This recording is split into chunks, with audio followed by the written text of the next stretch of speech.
শ্ৰদ্ধাৰ অসমবাসী ৰাইজ ৭৯ চনৰ 10 ডিচেম্বৰ তাৰিখে পুলিচ আৰু CRPৰ আক্ৰমণত বৰপেটা জিলাৰ ভৱানীপুৰত শ্বহীদ খৰ্গেশ্বৰ তালুকদাৰে মৃত্যুক সাৱটি লৈছিল। সিদিনাখন আছিল অসমৰ বুৰঞ্জীৰ এটা ঘৃণনীয় দিন। ফখৰুদ্দিন আলী আহমেদৰ পত্নী বেগম আবিদা আহমেদে লাখটকীয়াৰ ঘৰৰ পৰা 1983 চনৰ অবৈধ, যাক অসমৰ ৰাইজে অবৈধ বুলি ঘোষণা কৰিছিল, প্ৰাৰ্থী হ'বলৈ কাকো মানা কৰিছিল, পুলিচ CRPলৈ মনোনয়ন পত্ৰ দিবলৈ ওলাই গৈছিলে। ময়ো আছিলোঁ লাখটকীয়াত, তেতিয়া অকণমান ক্লাছ 5ৰ ষ্টুডেণ্ট। আমাক পুলিচ CRPয়ে পিটিছিলে আৰু বেগম আবিদা আহমেদ বৰপেটালৈ যাত্ৰা কৰিছিলে। ভৱানীপুৰত খৰ্গেশ্বৰ তালুকদাৰ অজস্ৰজনে বাধা দিছিলে আৰু বাধা অতিক্ৰম কৰি বেগম আবিদা আহমেদে বৰপেটা লোকসভা সমষ্টিৰ বাবে কংগ্ৰেছ দলৰ হৈ মনোনয়ন দিছিলে। আৰু সিদিনাখনে অসম আন্দোলনৰ প্ৰথম শ্বহীদ খৰ্গেশ্বৰ তালুকদাৰে মৃত্যুক সাৱটি অসমৰ বাবে জীৱন আহুতি দিছিলে, আমাৰ ভৱিষ্যতৰ বাবে জীৱন আহুতি দিছিলে। 10 ডিচেম্বৰৰ দিনটো সেয়েহে আমি শ্বহীদ দিৱস পালন কৰোঁ। এইবাৰ শ্বহীদ দিৱসৰ তাৎপৰ্য অকণমান বেলেগ আৰু অকণমান পৃথক। আজি এই শ্বহীদ দিৱসৰ অহাকালি শ্বহীদ দিৱসৰ স্মৰণীয় দিনটোত আমি এই শ্বহীদ স্মাৰক উদ্বোধন কৰিম।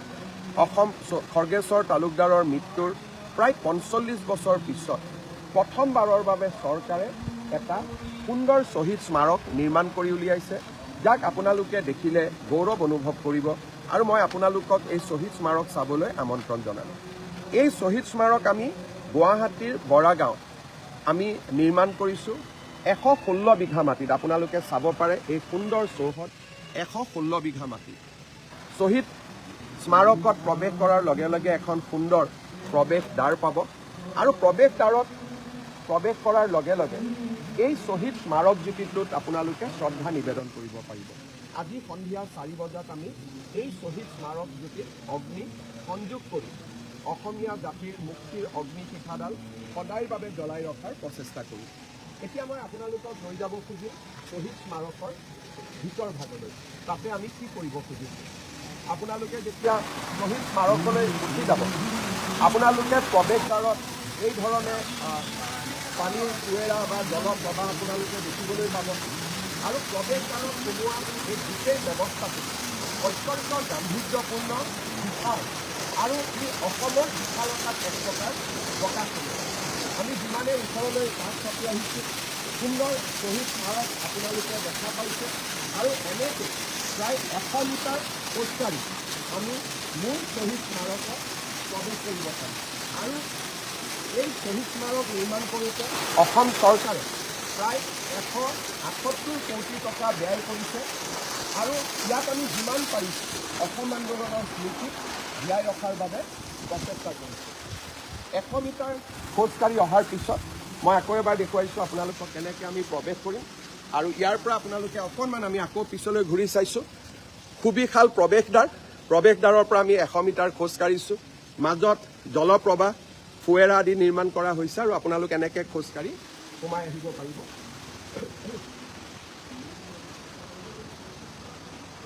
আপোনালোকে দেখা পাব যে মূল শ্বহীদ স্তম্ভৰ চাৰিওফালে অতিথিসকলে যাতে চাব পাৰে, ঘূৰিব পাৰে, তাৰ বাবে এটা সুন্দৰ ৰাউণ্ড এবাউট ইয়াত নিৰ্মাণ কৰা হৈছে।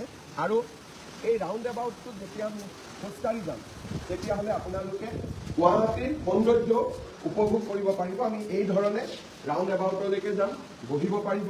আমি ইয়াতে বহি শ্বহীদসকলৰ প্ৰতি শ্ৰদ্ধা নিবেদন কৰিব পাৰিম। আৰু এই ৰাউণ্ড এবাউটটোৰ উপৰিও মই ইয়াৰ পৰাই আপোনালোকক দেখুৱাইছোঁ, এই গোটেই পানীৰ মাজত নিৰ্মাণ কৰা এই শ্বহীদ বাকৰিটোৰ চাৰিওফালে এটা আমি চাইকেল ট্ৰেক বনাইছোঁ, যাতে ৰাতিপুৱা আমি চাইকেল মাৰিব পাৰোঁ, মৰ্ণিং ৱাক কৰিব পাৰোঁ। আৰু এইখন আমাৰ সৰুকৈ আমি এখন ফুড কোৰ্টো নিৰ্মাণ কৰিছোঁ, যাতে অতিথিসকলে শ্বহীদ স্তম্ভ বা বাকৰি পৰিদৰ্শন কৰাৰ পিছত ফুড কোৰ্টত কিবা অলপ খাব পাৰে। আৰু এতিয়া আমি প্ৰৱেশ কৰিম মূল শ্বহীদ বাকৰিৰ ভিতৰত। আমি শ্বহীদ বাকৰিত এনেকৈ প্ৰৱেশ কৰিম, সুন্দৰভাৱে আমি শাৰী পাতি প্ৰৱেশ কৰিব পৰা আমি ব্যৱস্থা ৰাখিছোঁ। আৰু প্ৰৱেশদ্বাৰত সোমোৱাৰ লগে লগে আমি এই সুন্দৰ লবিটো পাম। অসমখনৰ গড় অসমৰ মেপ আমাৰ লগত থাকিব। আৰু ইয়াতে আমি এটা সুন্দৰ লবিত প্ৰৱেশ কৰিম। লবিত আমি ভিতৰলৈ সোমাই যাম। ঠিক পিছতে আমি আৰু এটা ডাঙৰ গ্ৰেণ্ড লবি পাওঁ।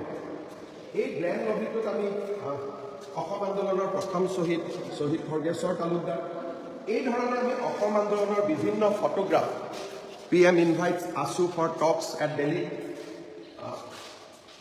Center Movement Leader sign pack, এই ধৰণে Rajasthan Tribune spontaneous response to non cooperation, এই ধৰণে ইয়াত আমি প্ৰথম লবিটোতে অসম আন্দোলনৰ সেই সময়ৰ বিভিন্ন ঘটনাৰ আমি সামৰি ৰাখি এটা আমি গেলাৰীৰ সৃষ্টি কৰিছোঁ, যিটো আপোনালোকে চালে ভাল পাব, গেলাৰীটো দেখা পাব।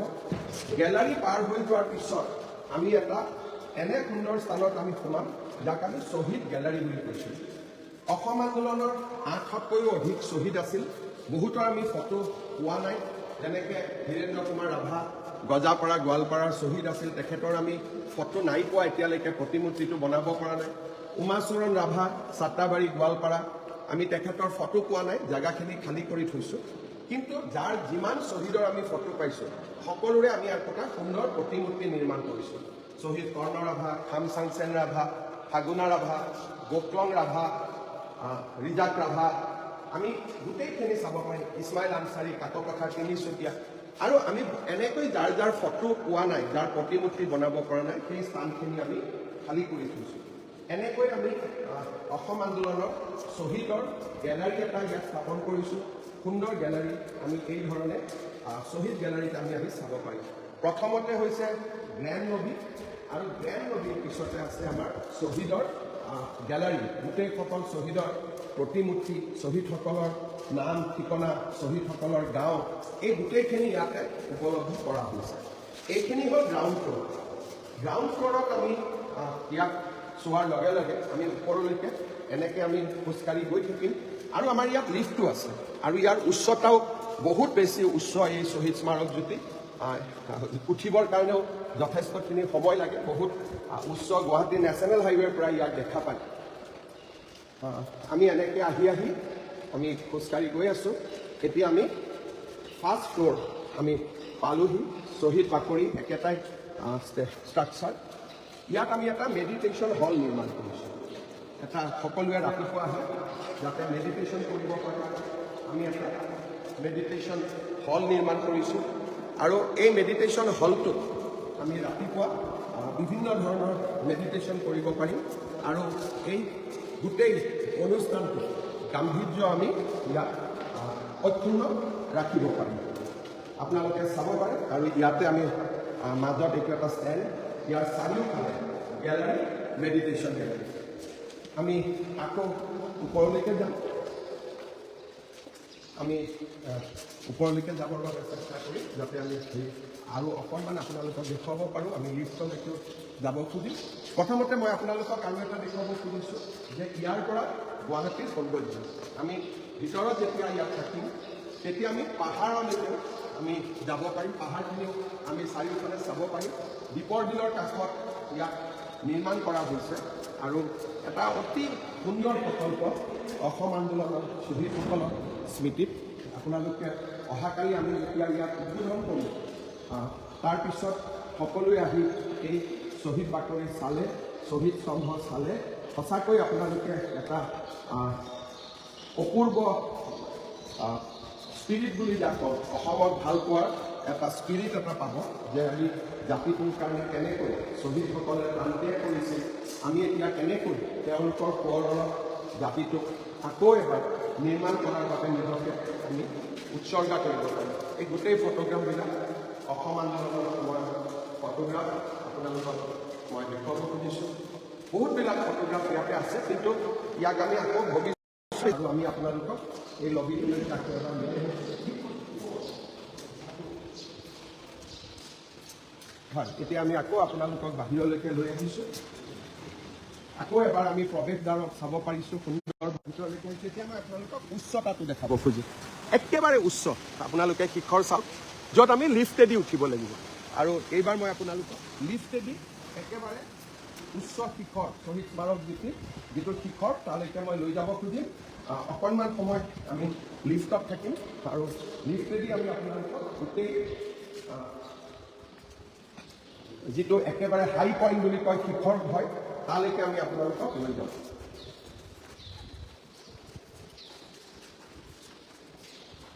আমি প্ৰথম মহলালৈকে আহিম। প্ৰথম মহলাৰ পৰা আমি লিফ্টত উঠিম আৰু লিফ্টত উঠিলে আমি একেবাৰে শিখৰলৈকে আমি যাব পাৰিম। আৰু আমি যেনেকৈ চৰ্দাৰ বল্লভভাই পেটেলৰ ষ্টেচু দেখিছোঁ, লাচিত বৰফুকনৰ ষ্টেচু আমি নিৰ্মাণ কৰিছিলোঁ।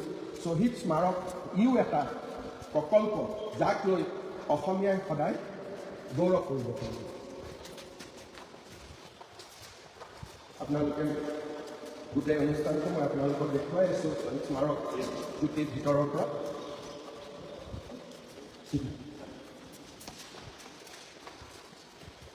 মই বিচাৰি পাওঁতে মোৰে কষ্ট হৈছে।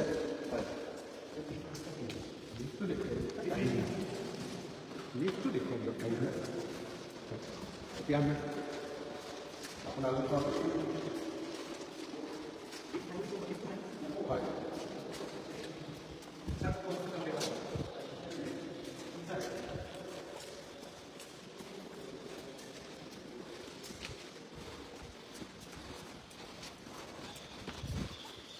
এতিয়া আমি ছেকেণ্ড ফ্ল'ৰলৈকে উঠিছোঁ। এই গোটেই শ্বহীদ বাকৰিটো ইয়াৰ পৰা পাহাৰখন একেবাৰে ওচৰত দেখা পায়। লগত এইটো চাইকেল ষ্টেণ্ড। ইয়াত আমি গেলাৰী এটা বনাইছোঁ। সন্মুখত মিউজিকেল ফাউণ্টেইন থাকিব। আপোনালোকে নাৱত মানুহকেইজন দেখা পাইছে, তাৰ কাষতে সেইটো মিউজিকেল ফাউণ্টেইন, য'ত নেকি অসম আন্দোলনৰ লগত জড়িত গীত মাত পৰিৱেশিত হ'ব। আৰু এই গেলাৰীটোৰ পৰা আপোনালোকে সন্ধিয়া এই মিউজিকেল ফাউণ্টেইনটো উপভোগ কৰিব পাৰিব।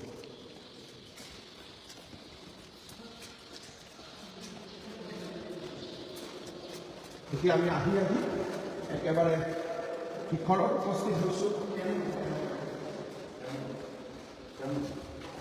এতিয়া আমি লিফ্টত প্ৰৱেশ কৰিম।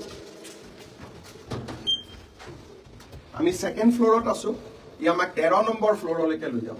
টোটেল যদি ফ্ল'ৰ হিচাপত আমি হিচাপ কৰোঁ, ই 15 তলীয়া এটা বিল্ডিং বুলি আমি ক'ব পাৰিম। 5 number floor, 7 number, 8 number, 9 number, 10, 11, 12, 13, 14, 13। খোজকাঢ়ি আমি 2 ফ্ল'ৰ উঠিব লাগিব আৰু 2ৰ পৰা 13লৈ আমি লিফ্টেদি উঠিম। এতিয়া ইয়াৰ পৰা আপোনালোকে চাওক, সেইখন প্ৰৱেশদ্বাৰ, এইখন ফুড কোৰ্ট, মিউজিকেল ফাউণ্টেইন আৰু চাৰিওফালে এইটো চাইকেল ষ্টেণ্ড। চাৰিওফালে আপোনালোকে দেখা পাইছে এইটো এটা সুন্দৰ চাইকেল ষ্টেণ্ড আৰু মাজত প্ৰাকৃতিকভাৱে উপলব্ধ পানী। এইটো ফালে আমি ৰাইট হেণ্ড ছাইডত আপোনালোকে চালে দেখা পাব যে 500 মানুহে বহি অনুষ্ঠান চাব পৰা আমি এটা প্ৰেক্ষাগৃহ নিৰ্মাণ কৰিছোঁ। চাইকেল ষ্টেণ্ডটো আপোনালোকে দেখি আছে। চাইকেল ষ্টেণ্ডৰ লগতে ইয়াতে আমি ৰাতিপুৱা মৰ্ণিং ৱাক কৰিব পাৰিম। মোৰ ভাগৰে লাগি গৈছে। 2 ফ্ল'ৰ আমি উঠিছোঁ, তাৰপিছত 13টা ফ্ল'ৰ লিফ্টত আহিছোঁ আৰু ইয়াৰ পৰা মোৰ ওচৰত মই দেখুৱাম এখন সুন্দৰ গেট, প্ৰৱেশদ্বাৰৰ সন্মুখতে জয় আই অসমেৰে আমি আপোনালোকক ইয়াত আদৰণি জনাম। আৰু শ্বহীদ স্মাৰক জ্যোতি মই দেখুৱাইছিলোঁ, সি সদায় অগ্নিশিখাডাল জ্বলি থাকিব। আমাৰ অসমৰ জাতীয় জীৱনৰ যি বিকাশ, প্ৰগতি, মুক্তিৰ আকাংক্ষা, সি সদায় প্ৰজ্বলিত হৈ থাকিব শ্বহীদ স্মাৰক জ্যোতি। সন্ধিয়া আজি আমি 4 বজাত এই শ্বহীদ স্মাৰক জ্যোতিত অনল সংযোগ কৰিম। ইয়াতে পিছলৈ মোৰ মনত ইচ্ছা থাকিব নাও বা বটিং আদিৰো যদি আমি ব্যৱস্থা কৰিব পাৰোঁ, কাৰণ প্ৰাকৃতিক এইটো পানী আৰু এই পানীখিনিক আমি আৰু অলপ শোধন কৰিলে হয়তো আমি ভৱিষ্যতে নাও আদিও আনিব পাৰিম। ইয়াত ডিজিটেল লাইব্ৰেৰী ব্যৱস্থা থাকিব, লাইব্ৰেৰী থাকিব। আৰু আপোনালোকে চাব পাৰে, আকৌ এবাৰ মই দেখুৱাইছোঁ, মই নিজেই অত্যন্ত উৎসাহিত হৈ আছোঁ। গ্ৰাউণ্ড ফ্ল'ৰ আৰু মই য'ত আছোঁ, আপোনালোকে ডিষ্টেঞ্চটো চাওক, কিমান ধুনীয়া পৰিৱেশ এটা। প্ৰায় 15 ফ্ল'ৰ আমি উঠি আহিব লাগিব। 2 ফ্ল'ৰ খোজকাঢ়ি, 13টা ফ্ল'ৰ আমি বাই লিফ্ট। আপোনালোকে আকৌ এবাৰ চাব পাৰে সুন্দৰ পৰিৱেশ।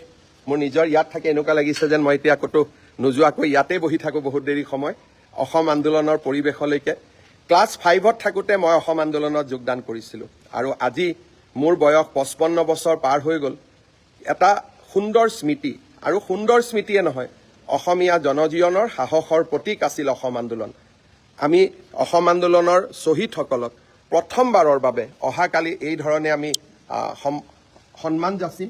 মই অহাকালি দিনৰ 11 বজাত বৰাগাঁৱত এই শ্বহীদ বাকৰিটো বা শ্বহীদ স্মাৰক প্ৰকল্প উদ্বোধনৰ সময়ত আপোনালোককো নিমন্ত্ৰণ জনাম। অসমৰ প্ৰতিখন জিলাতে কালি উদ্বোধনী অনুষ্ঠানৰ এটা ৰেঙনি অসমৰ প্ৰতিখন জিলাতে থাকিব। প্ৰতিখন জিলাতে হাজাৰ হাজাৰ যুৱক যুৱতী অহাকালি ডক্টৰ ভূপেন হাজৰিকাৰ দ্বাৰা ৰচিত শ্বহীদ প্ৰণামো তোমাক গানটো পৰিৱেশন কৰিব। আৰু মোক এতিয়ালৈকে জিলাৰ পৰা পোৱা খবৰ মতে কোনোবা জিলাত 10,000, কোনোবা জিলাত 15,000 তোমাক গীত গাব। আৰু গুৱাহাটীত সেই সময়ত আমি শ্বহীদ স্মাৰক প্ৰকল্পটো উদ্বোধন কৰিম। আজি সঁচাকৈয়ে মই অসমীয়া হিচাপে গৰ্বিত যে এটা কৃতজ্ঞ জাতিয়ে অহাকালি অসম আন্দোলনৰ শ্বহীদসকলক সন্মান জনাব, অসম আন্দোলনৰ শ্বহীদসকলক সদায় জীয়াই ৰখাৰ বাবে সংকল্প ল'ব। মোৰ মুখ্যমন্ত্ৰী কালটোতে বা মই মুখ্যমন্ত্ৰী হৈ থকাৰ কালখণ্ডটোতে এনেকুৱা এটা অনুষ্ঠানৰ লগত জড়িত হ'বলৈ পাই সঁচাকৈয়ে মই গৰ্বিত আৰু ভগৱানৰ ওচৰত কৃতজ্ঞ যে আমাক শক্তি দিছিলে এনেকুৱা এটা সুন্দৰ প্ৰকল্প নিৰ্মাণৰ বাবে। মই প্ৰকল্পটোৰ বিষয়ে আৰু এবাৰ চমুকৈ কৈ আপোনালোকৰ পৰা বিদায় ল'ম। এই প্ৰকল্পটো গুৱাহাটীৰ বৰাগাঁৱত য'ত নেকি আমাৰ বহুত কেইখন শিক্ষানুষ্ঠান আছে, অনুষ্ঠানটোৰ ওচৰতে 116 বিঘা মাটিত এই প্ৰকল্পটো নিৰ্মাণ কৰা হৈছে। ৰাজ্য চৰকাৰে 178 কোটি টকা ব্যয় কৰিছে। প্ৰকল্পটোত এটা সুন্দৰ প্ৰৱেশদ্বাৰ নিৰ্মাণ কৰা হৈছে, আপোনালোকক আদৰণি জনাব। সোমাই আহি এন্ট্ৰেন্স লবি পাম, য'ত নেকি অসম আন্দোলনৰ বহুত পুৰণা ফটোগ্ৰাফ পেপাৰ্ছ আমি প্ৰদৰ্শিত কৰিছোঁ। তাৰপিছত আমি ইণ্টাৰপ্ৰিটেশ্যন হল এটা পাম, অসম আন্দোলনৰ বিষয়ে ৰাইজক অৱগত কৰিব। মাৰ্টিয়াৰ্ছ গেলাৰী মই আপোনালোকক দেখুৱাইছোঁ, মেডিটেশ্যন হল আপোনালোকক দেখুৱাইছোঁ।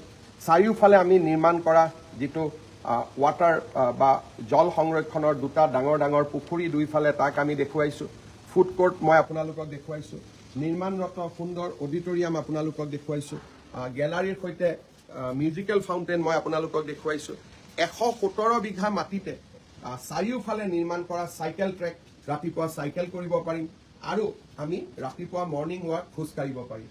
ভিতৰত সোমাই অহাৰ পিছত 2টা ফ্ল'ৰ আমি খোজকাঢ়ি উঠাৰ পিছত 13টা ফ্ল'ৰ আমি লিফ্টেদি উঠিম, যিটো আমাৰ শিখৰৰ সৰ্বোচ্চ স্থান হ'ব। আৰু প্ৰায় 15টা ফ্ল'ৰৰ বিল্ডিং এটাক যদি 15 ফ্ল'ৰৰ লগত তুলনা কৰে, 15টা ফ্ল'ৰ সংযোগ কৰি এই বিশাল শ্বহীদ স্মাৰক প্ৰকল্পটো নিৰ্মাণ কৰা হৈছে। মই একজেক্টলি 15 ফ্ল'ৰত আছোঁ। অৱশ্যে 2ৰ পৰা 15 ফ্ল'ৰৰ মাজত একো নাই, ই মাত্ৰ শিখৰৰ শৃংগত আৰোহণ কৰাৰ বাবে এটা ব্যৱস্থা। আৰু চাৰিওফালে নান্দনিক পৰিৱেশৰ মাজত অসম আন্দোলনৰ স্মৃতি, শ্বহীদসকলৰ প্ৰতি শ্ৰদ্ধাঞ্জলি। অহাকালি আপোনালোক সকলোকে এই প্ৰকল্পৰ উদ্বোধনী অনুষ্ঠানলৈ নিমন্ত্ৰণ জনালোঁ। জয় আই অসম, বহুত বহুত ধন্যবাদ। জয় হিন্দ, বন্দে মাতৰম।